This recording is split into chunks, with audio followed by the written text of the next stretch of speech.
Okay, it is 6 o'clock. We're going to call this meeting to order. First, we will have a public meeting. The Administrative Policies Committee will host a public meeting now at 6 p.m. on Wednesday, October 12th, 2022, to consider tax write-offs pursuant to Sections 357 and 358 of the Municipal Act 2001. If anybody has any reasons why we shouldn't write these off, please speak now or forever hold your peace. Is anybody in the public? There are no members of the public, Mr. Chair.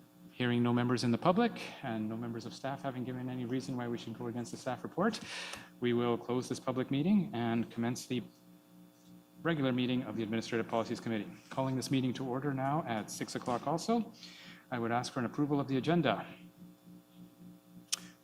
Moved by Councillor Chappelle, seconded by Councillor Osterhoff. All those in favor? Passed unanimously. Approval of, or confirmation of the minutes. Motion reads that the minutes of the Administrative Policies Committee meeting number 04-2022 held Thursday, September 8th, 2022 be approved. May I have a mover, please? Councillor Osterhoff, Councillor Bohm, all in favor? Please. Councillor Chappelle is not in favor, or is that? Thank you, all in favor. Disclosure of pecuniary interest. Does anyone have a pecuniary? Councillor McLaren, I Yeah. just wanted to say that I wasn't in attendance at the last meeting, so I didn't feel it was appropriate to vote on it. That's all. On the minutes. Noted, thank you. A disclosure of pecuniary interest. Does anybody have an interest worth reporting? Seeing heads shake, I will move on and say there is none. Delegations none, briefings none, business.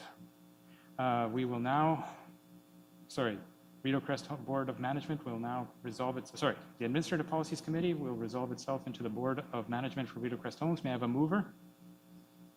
Councillor Chappelle, Councillor Bohm seconded. All in favor? We are now the Board of Directors.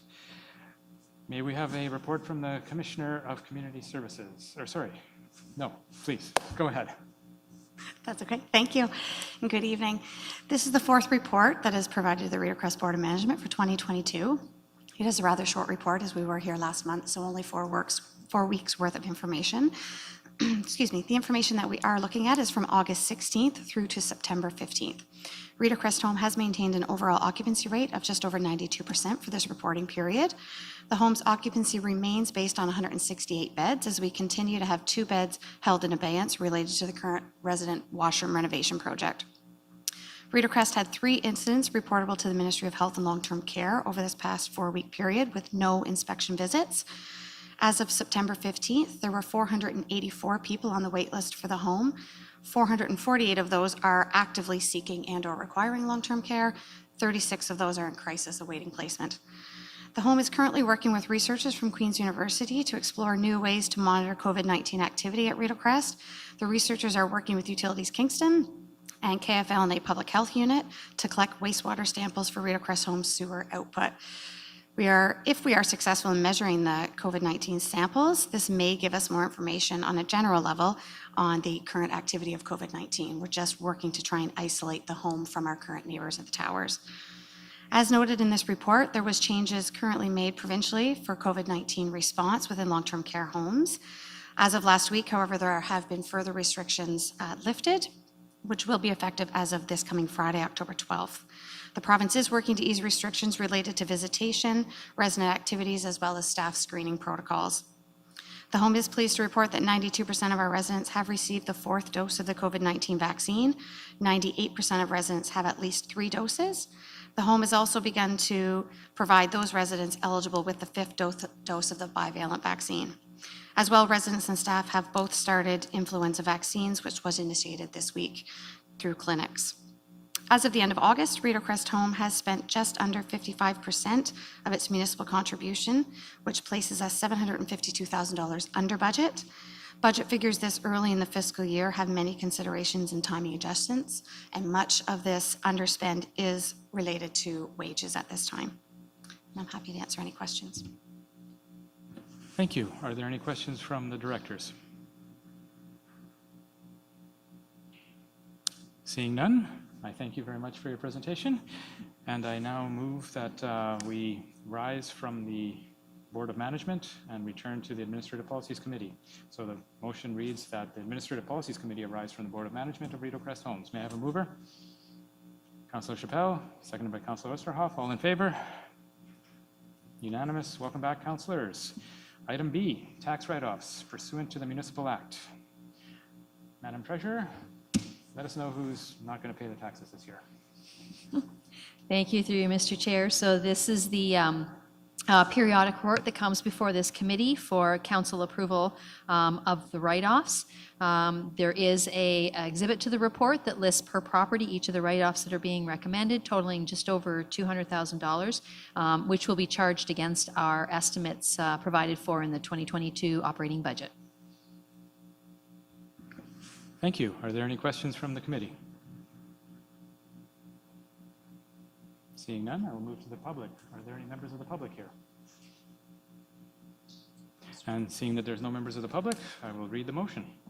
That the Administrative Policies Committee recommend to Council that Council approve the cancellation, reduction, or refund of taxes pursuant to the applications made under Section 357 and 358 of the Municipal Act 2001, totaling $210,767.83, of which $161,000 and $566.99 is the city portion, and the amount charged back to the school boards and the downtown Kingston.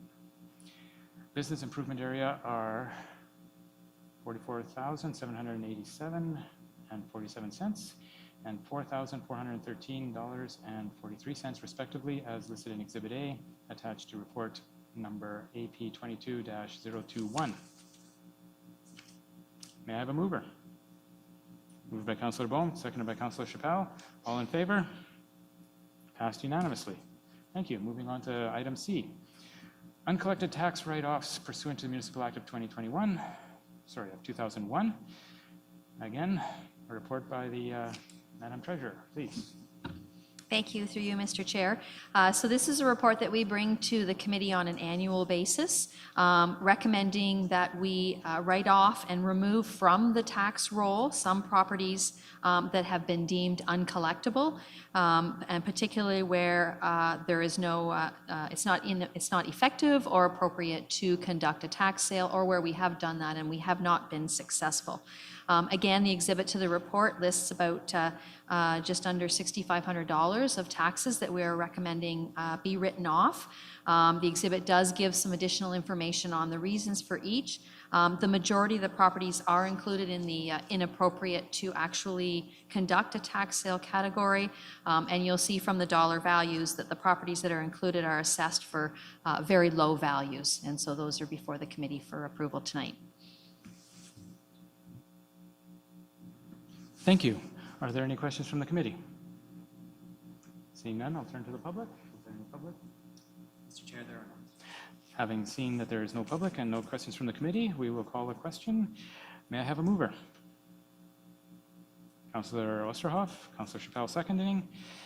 That the Administrative Policies Committee recommend to Council that Council authorize the City Treasurer to write off uncollectible taxes in the amount of $6,347.92, of which $5,739.25 is the city portion, and the amount charged back to the school boards and Downtown Kingston Business Improvement Association is $593.02 and $15.65 respectively, for the properties listed in Exhibit A to report number AP 22-023. All in favor? Passes unanimously. Moving on to section business item D. 2022 External Audit Plan. Report of the Chief Financial Officer is there. Would you like to say anything?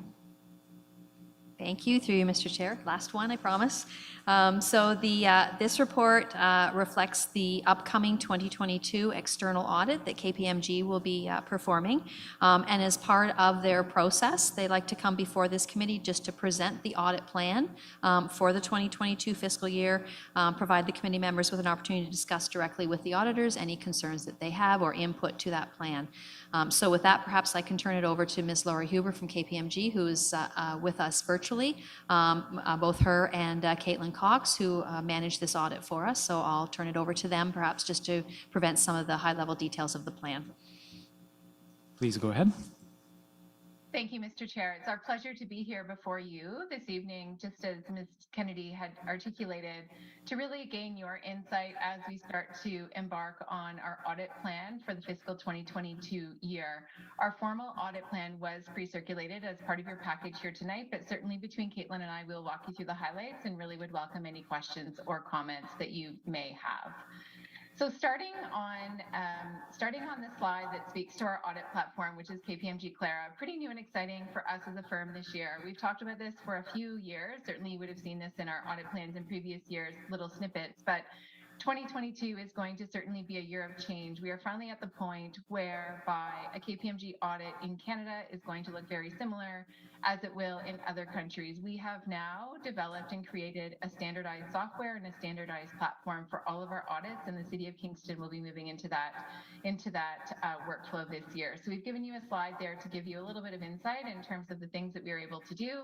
Obviously, with new technology comes new tools in our toolkit, if you will, in terms of how we do our audit, certainly embedding more technology and more data and analytics in terms of how we will execute our audit procedures moving forward. So from an audit perspective, certainly exciting times as we're moving the dial, certainly from somewhat of an antiquated process to where we are going. So in terms of the highlights, of course, part of our financial statement audit continues to be very much a risk-based audit. You will see in our slides in terms of the highlights, we have identified for you significant risks as part of our risk assessment. You will see the significant risks that we have identified are significant risks that have been identified in previous years and are certainly those ones that are actually mandated to us by the profession. So there are certain presumptions related to the risk of fraud and the assumed or presumed, if you will, management override of controls related to any financial statement audit in Canada. So those are certainly baked into our audit again this year and certainly are not unique to the corporation, and we have addressed in previous years and will continue to address moving forward. The next slide speaks to materiality, and as we've had conversations here at the committee level, in terms of materiality, it really is an important audit concept to have a conversation around in terms of what it means. It really is sort of the measure, if you will, in terms of how we scope out our audit. So the concept of materiality is meant to say, what would change a user's decision on the financial statements, be it either from a quantitative or qualitative perspective? You'll see on the next slide, we have actually set out to have materiality remain consistent with what we had identified in previous years at about 2% of your overall revenues and expenditures. 2% is sort of middle of the road. We can go anywhere between 0.5% to 3%. It is a matter of professional judgment on where we certainly see the internal systems of controls, processes, along with any areas identified in previous years and any areas of adjustment. So based on those things in general, we have left materiality at $10 million year over year, and certainly we'll have that same level of reporting when we come back to you in the spring in terms of our findings. So with that, I'll pass it over to Caitlin, who'll speak to you on the next few slides. Perfect. Thanks, Lori. So moving forward to the next slide, the item I'll be speaking to will be the group audit and specifically our scoping. So we are providing an audit opinion on the consolidated financial statements of the city. So this includes all the organizations and other businesses that are owned or controlled by the city, which we refer to on this slide as the components. As you can see here, what we really highlighted is that we do, as across KPMG, we do audit 100% of the components that is ultimately roll up into the city. And this summarizes the various components into the city itself, the financially significant components, which include Utilities Kingston and Kingston Hydro Corporation, as well as the other components, which are largely the not-for-profit organizations. And if we move forward, we do have one slide that details the work that we provide on each of these components. There's a lot of information here, but in summary, we focus on reviewing the reporting, including the audit plans, audit findings, report, and financial statements of each of the financially significant components. And we verify that all components are appropriately consolidated into the financial statements at the end of the day. We also have touched upon our risk assessment and our areas of audit focus. So as Lori mentioned, our audit is risk-based, and we focus our attention on areas where we have flagged there is a higher level of risk. The first item we flagged is a significant risk of management override of controls. And as Lori mentioned, this is a presumed risk of fraud across all organizations.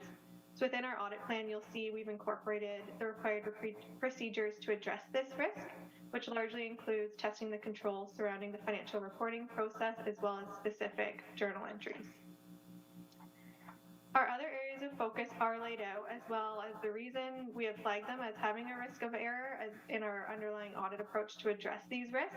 These largely remain unchanged from the previous year, so I will not go through them in detail, but consistent with what we would have reported to you in the past, one of the key areas we focus is on employee future benefit obligations because of the element of estimation uncertainty involved in that financial statement caption.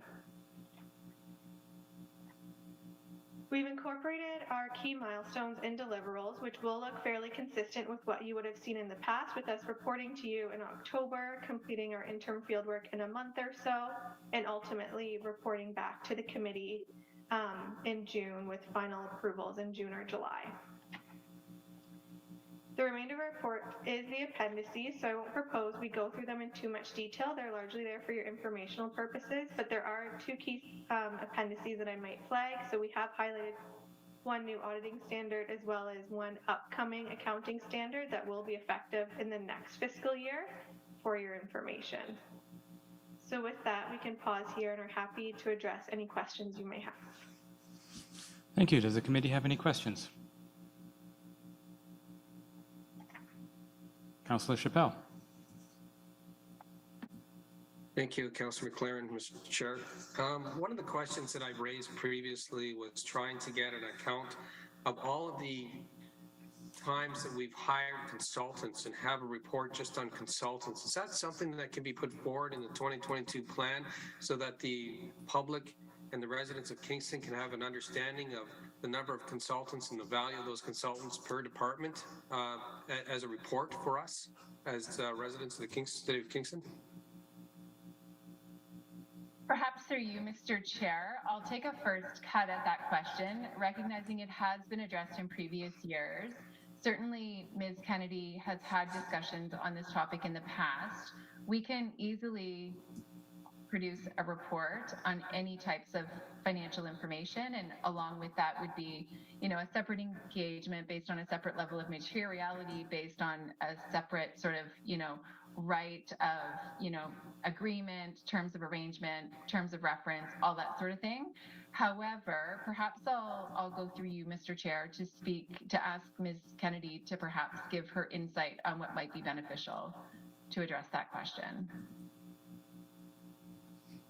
Thank you, and through you, Mr. Chair. So yes, we have done that in previous years. So there is certainly the opportunity to pull together that summary.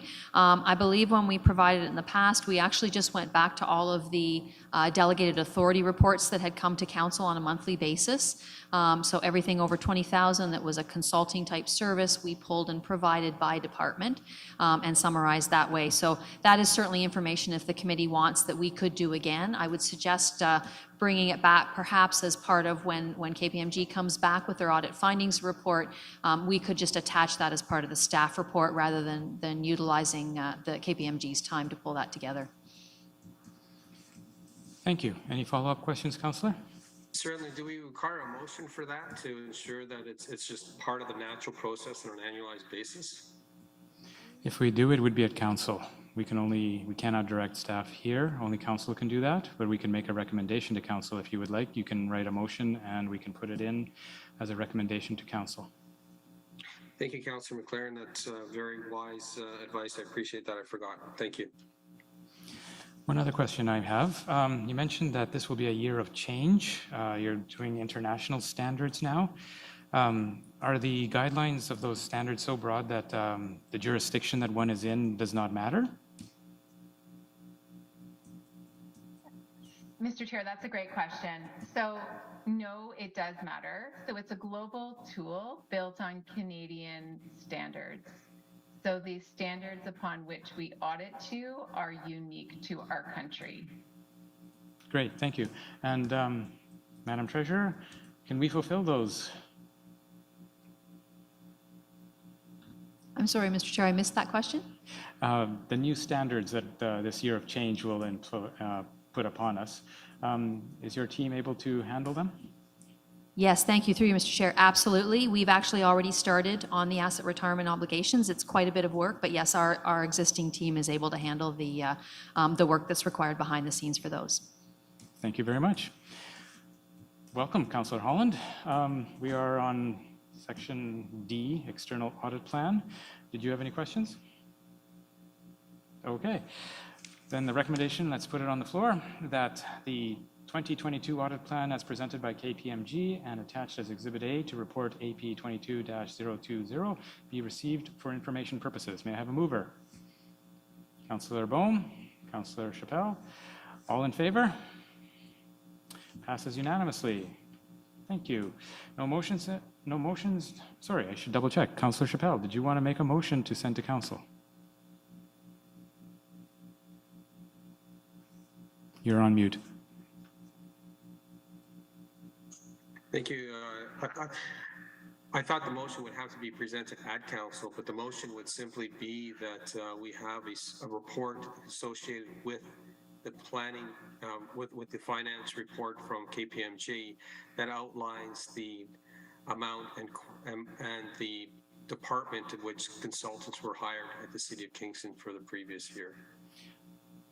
So if the You can clerk make, would be, okay, you can make it at the next council meeting, or you can so maybe send if it to I the frame clerk now. it in a simplistic form.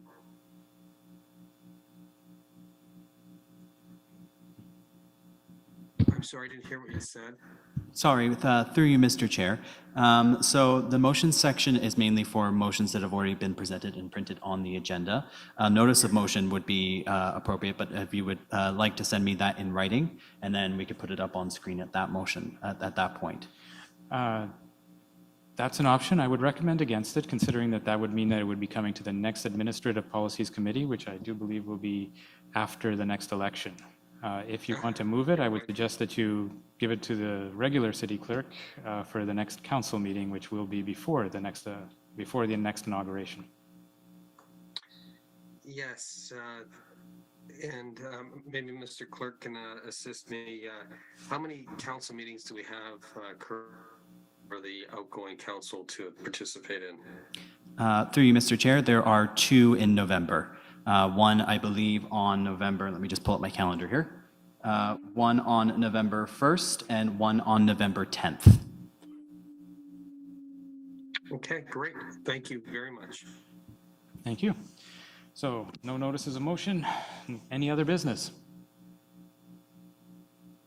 Seeing none. Correspondence, date of next meeting. The next meeting of the Administrative Policies Committee is scheduled for Thursday, December 8th, 2022 at 6 p.m. May I have a mover for adjournment? Councillor Chappelle, Councillor Osterhoff, all in favor? We are adjourned. Have a good night, all. Go knock on some doors.